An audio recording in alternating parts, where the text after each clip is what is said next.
So this story is new at 6 as the Justice Department's Inspector General begins his investigation into federal agents' actions against protesters in D.C. and Portland, Oregon. Our investigative team has also uncovered another similarity. Nearly identical tear gas canisters are showing up on the streets of both D.C. and Portland. WUSA 9 investigative reporter Nathan Baca joining us live to explain what that is all about. Hi, Nathan.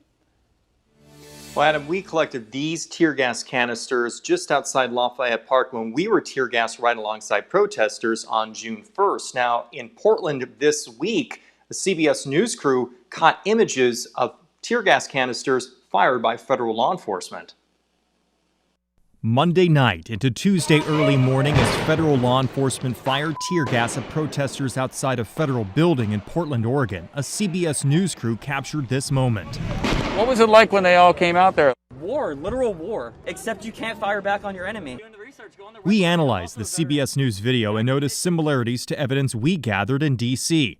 First, notice this canister on the lower left and its CM trademark. That's identical to these OC and CS tear gas canisters we collected outside Lafayette Park. Also, middle right of the Portland picture, that's a Stinger bolt grenade. It sprays rubber pellets at high speeds. The Portland grenade is marked as holding artificial CS tear gas inside. That's nearly identical to the exploded Stinger bolt grenade we found in D.C. with natural OC tear gas inside. In D.C., the following agencies have been identified so far as taking part in the push against protesters in and around Lafayette Park June 1st. U.S. Park Police in the lead, U.S. Bureau of Prisons, U.S. Secret Service, D.C. National Guard, Arlington Police, and D.C. Metropolitan Police. None have admitted to firing tear gas canisters, despite video showing Park Police throwing a Stinger ball grenade at protesters. According to a lawsuit filed by the Oregon Attorney General, the following federal agencies are acting against protesters in Portland: Department of Homeland Security, U.S. Marshals, Customs and Border Protection, and the Federal Protective Service. Thursday, the Department of Justice Office of Inspector General announced an investigation into federal agents' actions towards protesters in both D.C. and Portland. It's joined by inspectors general for the Departments of Interior and Homeland Security. Do you have any concerns that if journalists and others who were there, if they had not shared photos of empty OC and CS canisters and videos of what had occurred, that we may not have known the truth?